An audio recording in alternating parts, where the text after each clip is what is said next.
Hello friends, welcome back to my channel. दोस्तों, आज की इस वीडियो में हम बात करेंगे एक्स्ट्रा मैरिटल अफेयर के बारे में। ओवरऑल हम डिस्कस करेंगे कि एक्स्ट्रा मैरिटल अफेयर होता क्या है, ये सही है या गलत है। एक्स्ट्रा मैरिटल अफेयर होने के दोस्तों बहुत सारे रीज़न होते हैं। कोई भी इंसान नहीं चाहता कि उसकी जो मैरिड लाइफ है, उसका जो शादीशुदा उसकी ज़िंदगी है वो ख़राब हो जाए।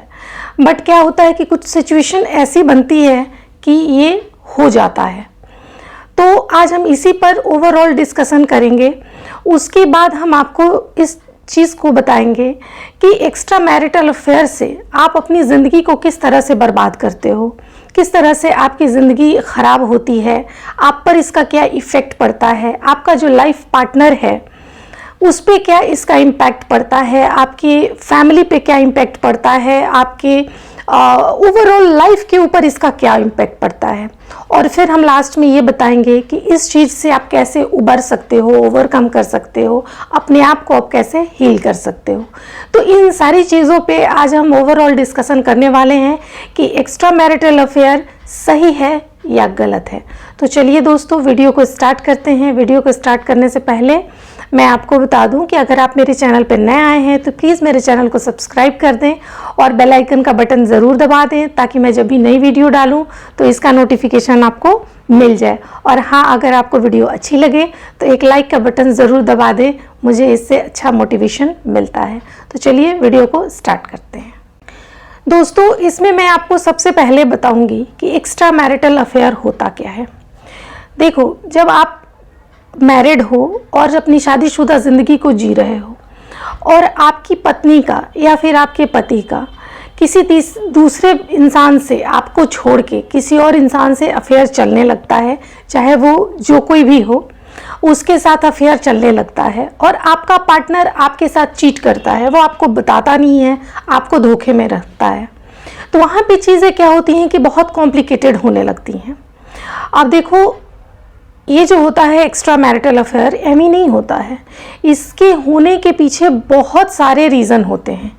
बहुत सारे रीज़न की वजह से ये एक्स्ट्रा मैरिटल अफेयर स्टार्ट होता है।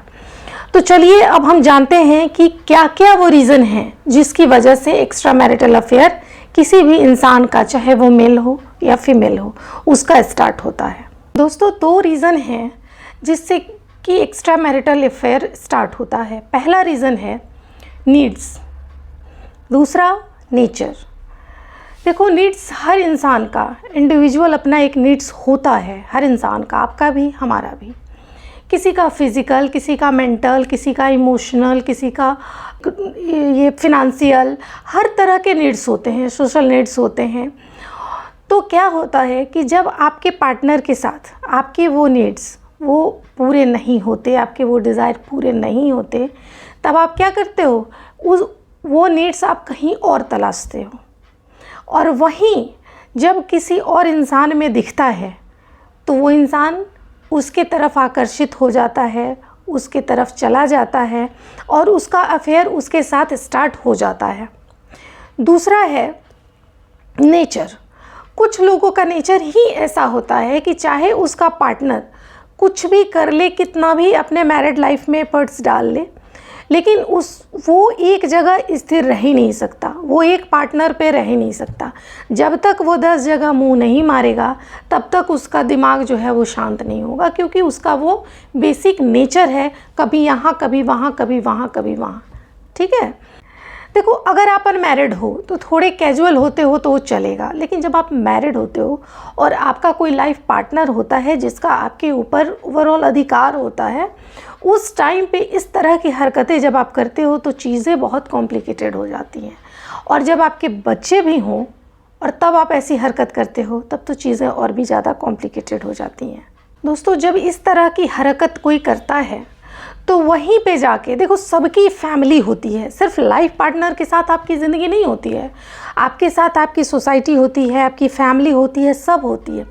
तो वहाँ पे जब इस तरह की एक्टिविटी आप करते हो, आपके बच्चे हैं, आपकी फैमिली है, सब है, तो क्या होता है कि कई लोग वहाँ पे आके बहुत, मतलब एक तो आपकी फैमिली लाइफ बर्बाद होना स्टार्ट हो जाती है, आपका मैरिड लाइफ बर्बाद होना स्टार्ट हो जाता है, और कई लोग क्या होता है कि जब ऐसी स्थितियां बनती हैं तो वो डिप्रेशन में आना स्टार्ट हो जाते हैं, वो वहाँ पे उनकी ज़िंदगी थम सी जाती है, वो गिल्ट में आ जाते हैं।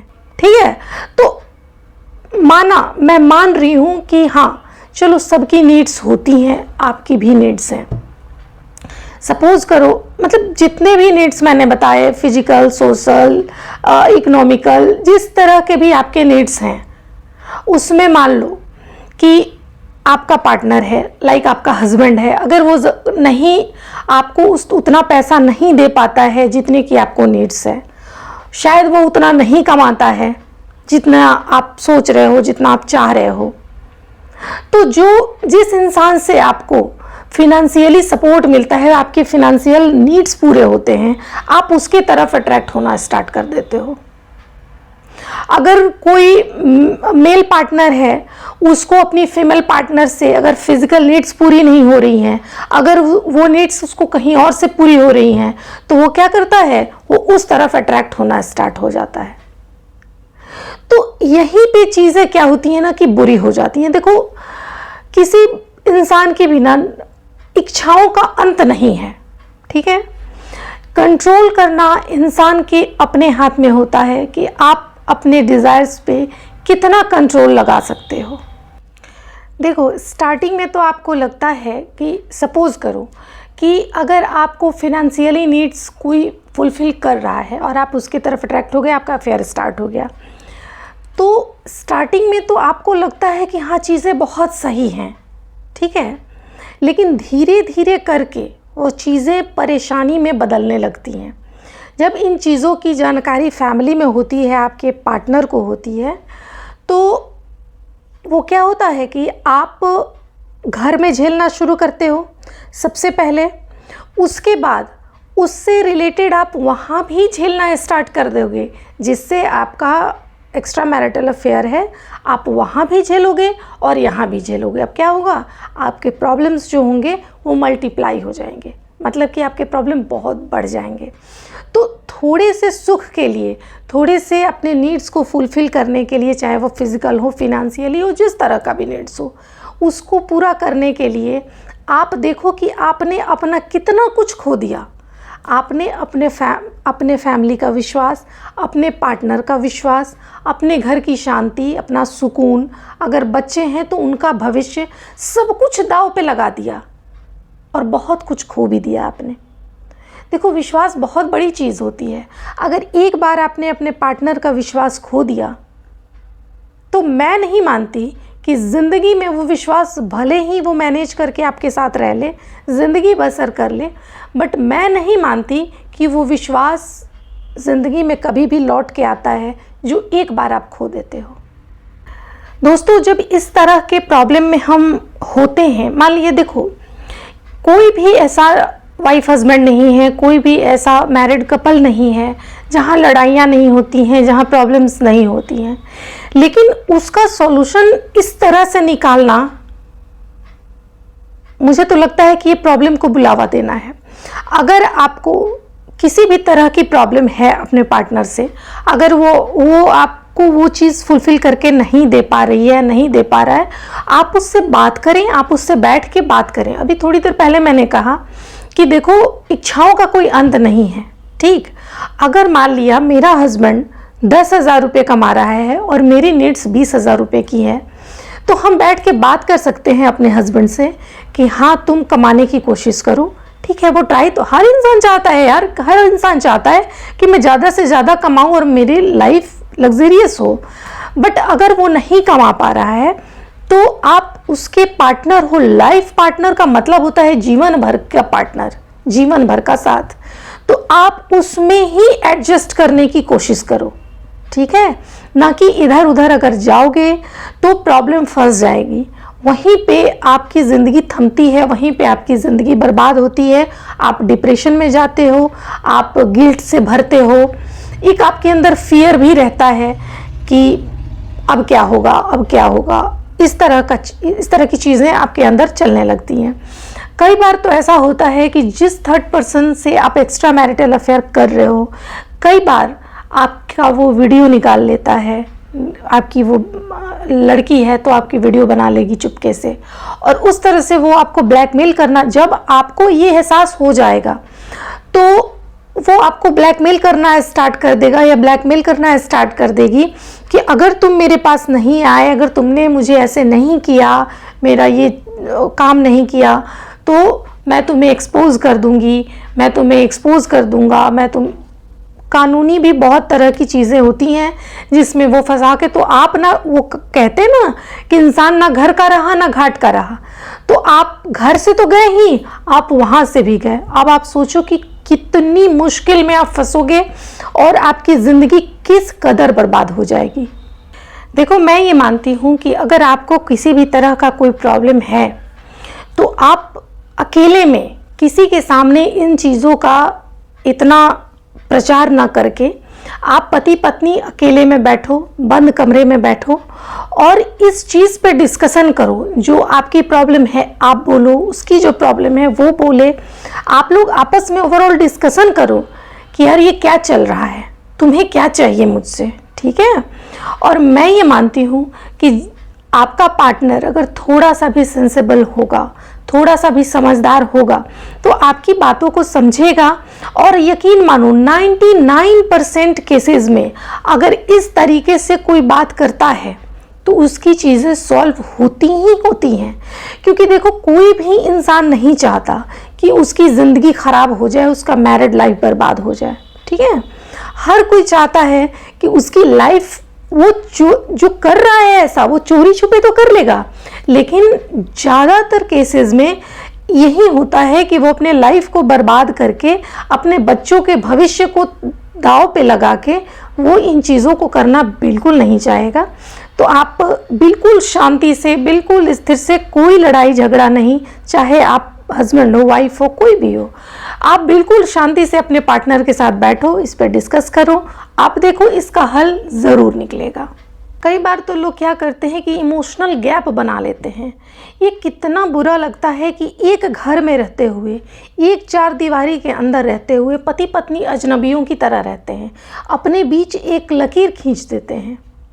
तो ये चीज़ें कब होती हैं? जब हम अपने पार्टनर से बात नहीं करते हैं, जब हम अपने पार्टनर से सिर्फ नाराज़गी व्यक्त करते हैं, हम ये जानने की कोशिश नहीं करते कि उसकी इच्छाएं क्या है, वो मुझसे क्या चाहती है, वो मुझसे क्या चाहता है।